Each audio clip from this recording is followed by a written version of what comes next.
Hi everyone, my name is Keely Milbourne.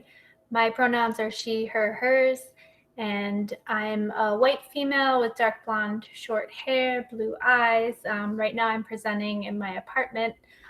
There are some posters on the wall, plants, my kitchen. So the reason that I'm presenting in this way, it's an example of an accessible or accessibly formatted introduction. So she, her, hers lets you know what my pronouns are. And then describing myself and my surroundings would give that information to someone who wouldn't be able to see, whether that's because they're blind or have low vision, or maybe they have a poor connection on their video.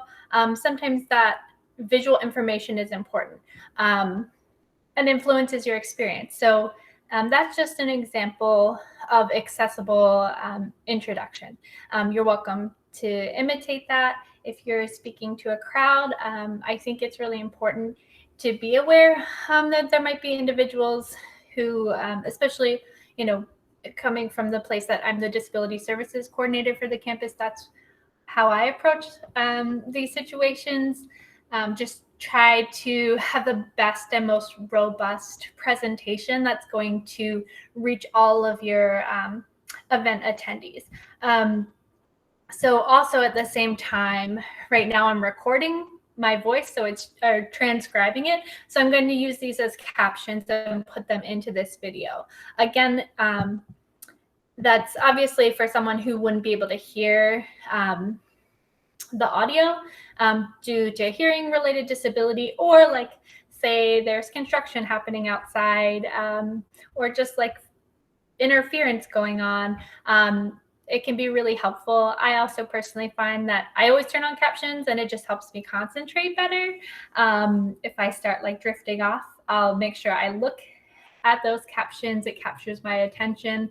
So again, it's just another example of making your product, your presentation, what you have to say accessible to everyone, reaching your wider audience, and considering the variation and diversity of your the population you're presenting to. So this video is intended for our orientation leaders. So you're, I believe, going to be there in person and also doing the virtual component. So having things virtually definitely allows for things to be more accessible for some people. So for example, if someone's using a screen reader or needs the captions, they often have control of that themselves. But I can go over some things today for like in-person accessibility as well. So I think, just starting from the beginning of welcoming people in, you want to make sure that they can get in the space. So I'm always looking out for like wheelchair accessible spaces or any type of mobility assistive device, whether it's a walker or they have a boot on. You just want to know, is this space accessible? Where are the auto door buttons? What can I do? Like maybe it's as public safety for a golf cart ride for an individual. So yeah, just that like initial greeting of like, hi, welcome, can I get you anything? That's just standard for like anyone.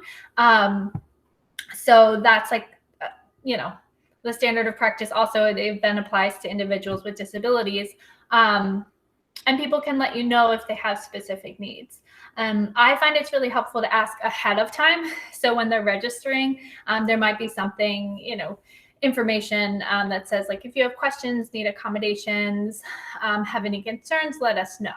And that's a great start to any event, to just offering, to saying like, I don't have all the answers. Maybe I can't set it up to be like perfect all the time. I need, their individualized needs, but making that consideration and just communicating like that we're here for like that customer service, that equitable access, or just like pure access point, communicates a lot and is appreciated. So again, back to like the in-person, just considering your physical space, also the height of things. if we do have attendees who are using wheelchairs, you might not want to put information that's for them to grab and go at a high top table. That might not be accessible. Same with posting flyers around. So I'm like, I always want to put things here, but I'm pretty tall. I'm like almost 6 feet. And I intentionally have to think down here for, average height. And then I think like even lower for someone who might be sitting in a wheelchair. So my approach is always like, kind of like in the middle. Where could I see this if I were sitting? And that's usually the best height for accessibility. Okay, so we've done physical space for mobility related devices, appropriate heights of posted or set out material.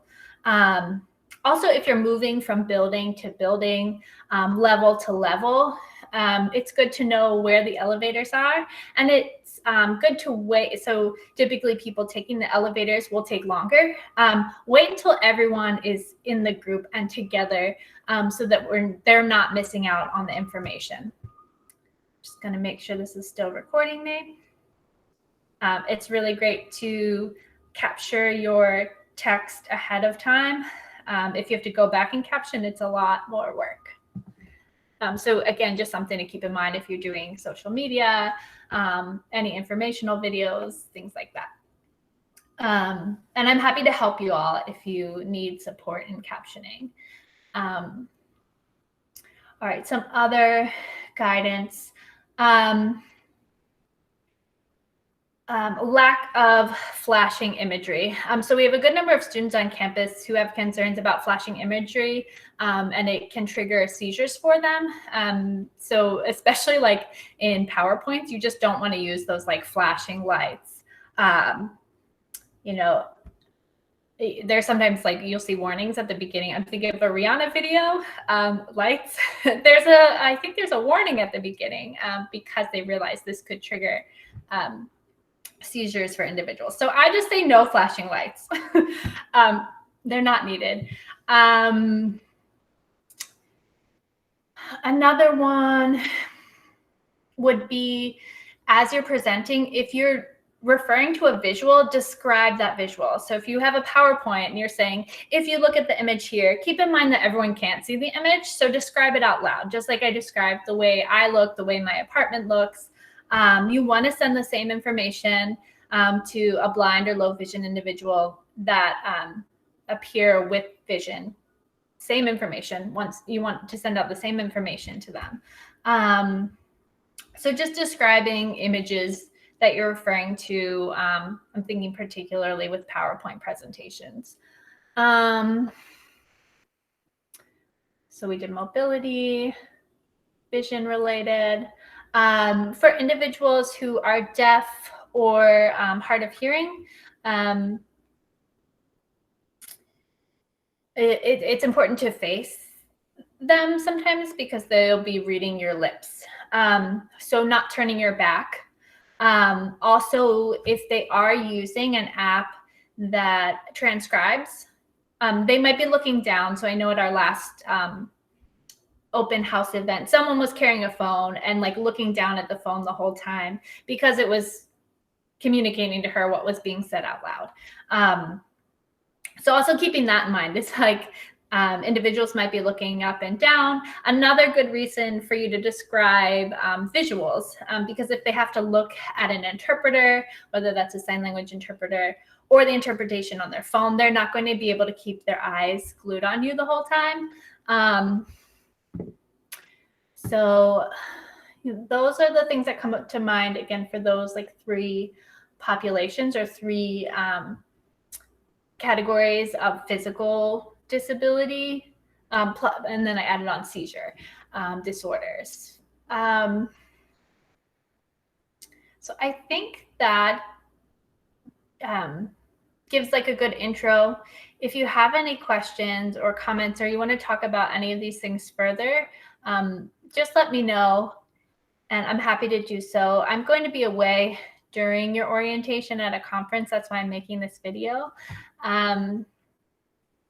But I will be available via email. It just might take me a few more days to get back to you, or we can schedule a call when I'm back and I can give you the exact date.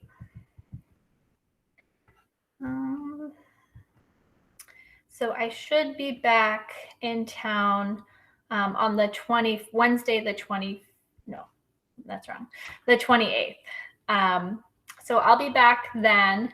And so, yeah, if you need to connect about anything, even before then, I'll try to get this video out to you all as soon as I can.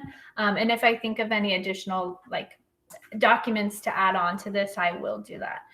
So yeah, feel free to email disabilityservices@holyfamily.edu. Again, my name's Keely. You can email me, well, just email Disability Services. Then you don't have to worry about how to spell my name. Yeah, and also my number is 267-341-3231. Feel free to call me as well. And like I said, I'll follow up as soon as I can, but I will be at a conference during your training. But I look forward to connecting, and thanks so much for taking time to watch this.